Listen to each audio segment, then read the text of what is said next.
साथियों, जय भीम, नमो बुद्धाय, जय शिवराय। हमने इसके पहले भी माननीय जो राजेश जंगले हैं, इनका वीडियो आपको दिखाया था। वाड़ी में एक बहुत बड़ा उलटफेर हुआ है और जो यहाँ की मान्यवर पार्टी थी बीएसपी अंबेडकर नगर में, वो 0 बजट में आई हुई है और राजेश जंगले जो है वो पूर्ण बहुमत से चुनकर आए हैं। तो वो उनकी मुलाकात दिखाने के लिए हमें बार बार फोन आ रहा था कि आपने अभी तक उनकी कोई मुलाकात नहीं दिखाया। तो उसी को ध्यान में रखते हुए अभी हम राजेश जंगले जी से मिलने के लिए आए हैं, जानते हैं उनकी प्रतिक्रिया। सर, कैसा लग रहा है आपको जब आप पहली बार चुन कर आए हैं? सबको जय भीम, नमो बुद्धाय। और मैं आपका खूब धन्यवाद करूंगा कि आप मेरे इंटरव्यू के लिए आए। ये जो इलेक्शन हुआ बहुत अच्छा इलेक्शन हुआ और जिसमें हमारे को जो उम्मीद नहीं थी उस उम्मीद से ज्यादा आशीर्वाद हमको समाज ने दिया है। और हमारे वंचित बहुजन आघाड़ी के आदरणीय प्रकाश जी आंबेडकर साहब ने जो हमारे पर विश्वास किया है और हमारे टीम पर जो विश्वास किया है उनका हम लोग मनपूर्वक धन्यवाद करते हैं। और जिस तरीके से समाज की जो बात आती है और दूसरी बात रही समाज को एकत्रित करने के लिए, तो समाज ने हमारे ऊपर विश्वास किया है और इसीलिए अच्छे तादाद पे हम लोगों का खाता ये वाड़ी नगर परिषद में अच्छी ताकत से खुला हुआ है। और ये सारी जो विश्वास हुआ है जनता के माध्यम से हमारे को आशीर्वाद मिला है। हमने पहले भी एक सवाल पूछा था, उस समय में एक सवाल चल रहा था पूरे वाड़ी में कि वोट डिवाइड हो रहे हैं, वोट डिवाइड हो रहे हैं। इधर बीएसपी और वंचित दोनों साथ में मिलकर नहीं लड़ रही है, तो वाड़ी में बड़ा उलटफेर हो सकता है, बीजेपी चुनकर आ सकती है। ये सवाल उस समय में भी था और आज भी है। बीजेपी का कमल वाड़ी में खिला, इसके बारे में आपका क्या कहना है? ये जो कमल खिला हुआ है, ये जो पैसे की ताकत है, ये आप ये देखते होंगे कि बीजेपी में जो इन लोग खड़े होके जो चुन के आए वो कांग्रेस के कुछ लोग हैं जिसमें फूटे हुए गए हैं, जिसमें शिवसेना के जो लोग हैं जो वहां पर गए हुए। पुराने जो बीजेपी की टीम थी मात्र 6-7 लोग चुन के आए, उसमें चुन के आए जो आयत किए हुए जो कैंडिडेट वो चुन के आए। लिस्ट निकाल लो आपको, अगर ऐसा लगता है मीडिया के माध्यम से, मैं मीडिया को बोलूंगा कि बीजेपी की जितने भी कैंडिडेट हो कितने साल पुराने लोग हैं। पुराने लोगों को तो उन्होंने टिकट बहुत कम लोगों के दिए और आने वाले जो लोग हैं इसमें राष्ट्रवादी कांग्रेस के लोग बीजेपी में जाके गए, कुछ सेना के लोग जा गए। बीजेपी के लोग कहाँ चुन के आए? हम नहीं मानते उनको बीजेपी के लोग चुन के आए। लेकिन हम लोगों ने जो वंचित बहुजन आघाड़ी ने जो लोगों के साथ में संपर्क करने की कोशिश की, जैसे कि बीएसपी है, कांग्रेस है, उन लोगों ने हमको हल्के में लिया है और वो हल्के का परिणाम आज उनको सबको भुगतना पड़ रहा है और हम लोग यहाँ पर जीत चुके हैं। अब आप चुनकर आ गए हैं। वाड़ी का सबसे बड़े महत्वपूर्ण सवाल है, एक तो पानी की सबसे बड़ी समस्या है, शिक्षा की बड़ी समस्या है, रोजगार की समस्या है। कुछ लोगों ने ऐसा कहा है कि वाड़ी परिसर में अभी भी सरकारी स्कूलों के जो हालात है बहुत खराब है और अभी तक वाड़ी परिसर इतनी बड़ा होने के बावजूद भी 10वीं तक यहाँ पे सरकारी स्कूल नहीं है और पानी की महत्वपूर्ण समस्या। इस पर आपकी क्या राय है? इस पर ये राय है कि ये हमारा बचपन अम्बेडकर नगर में क्षेत्र में गया है। हम लोग जिला परिषद स्कूल से लेकर हाई स्कूल तक यही पढ़े। सर्वसामान्य लोगों की जब समस्या थी, जब वो ग्राम पंचायत थी, तो उसी पीरियड में बीजेपी के लोग शासक थे।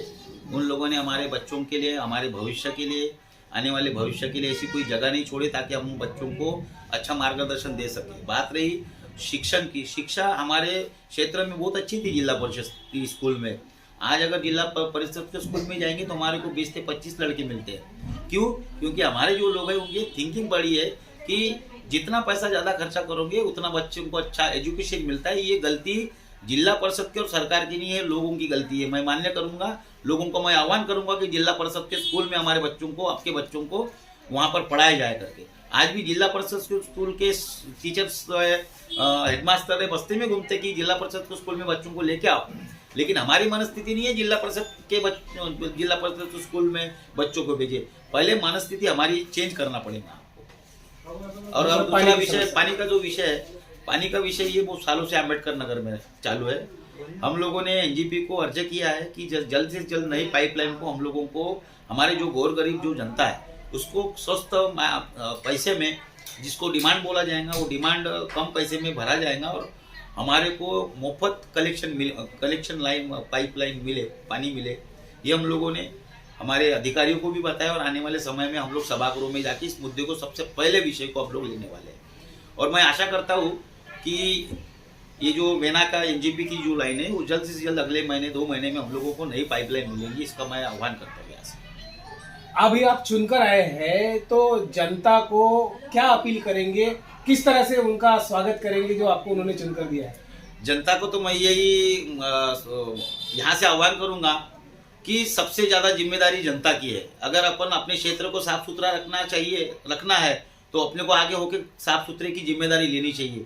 अगर आप बोलते हैं कि नगर सेवक चुन के आए हैं तो नगर सेवक ने सारी चीज़ें काम करना चाहिए, लेकिन सामान्य मैं नागरिक हूँ, मेरी भी एक जिम्मेदारी कि इस अम्बेडकर नगर को स्वच्छ सुंदर रखने की जिम्मेदारी नगर सेवक की भी है, प्रशासन की भी है और जनता की भी है। मैं जनता को आह्वान करूँगा कि अपने अपने आंगन में एक बड़ा झाड़ लगाए, आपके आजू बाजू के परिसर को साफ सुथरा रखे, नालियों को साफ सुथरा रखे, ताकि अपने को परेशानी न हो। कर्मचारी तो है, लेकिन जिम्मेदारी नागरिक के नाते अपनी भी जिम्मेदारी की अपने एरिया को स्वच्छ और साफ सुथरा रखें। तो साथियों, एक महत्वपूर्ण बात है, अपने एरिया को साफ सुथरा रखें। अगर आप सुबह अगर माननीय राजेश जंगले जी के घर की ओर आते हैं तो वो खुद आपको झाड़ू लेकर अपने आसपास की सफाई करते हुए दिखेंगे। साथ ही उन्होंने अपने एरिया को साफ सफाई करने के तौर पर उनके बाजू के जो दीवार है उसमें महापुरुषों की तस्वीरें लगाई है, जो पूरे नागपुर भरे में कहीं पर भी नहीं है, आपको सिर्फ वहां पर दिखेगी। साथ ही साथ उन्होंने लाइट की व्यवस्था की है, साथ ही साथ गार्डनिंग की वो दीवार के बाजू में व्यवस्था की है। अगर आप आएंगे तो राजेश जंगले जी का जो घर है वो स्वच्छ और सुंदर के एरिया में दिखाई देगा। आप यहाँ आकर सेल्फी भी निकाल सकते हैं, जितने भी महापुरुष हैं उनकी तस्वीरें भी निकाल सकते हैं।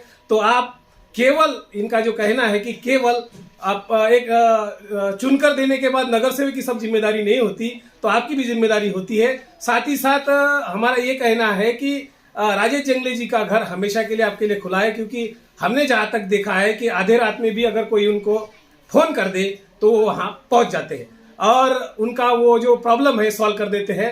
तो ये ना समझे कि वो चुनकर आए तो वो बदल जाएंगे। तो इस पर आपकी क्या राय है हमारे कमेंट बॉक्स में जरूर बताएं। लाइक करें, शेयर करें, सब्सक्राइब करें। धन्यवाद।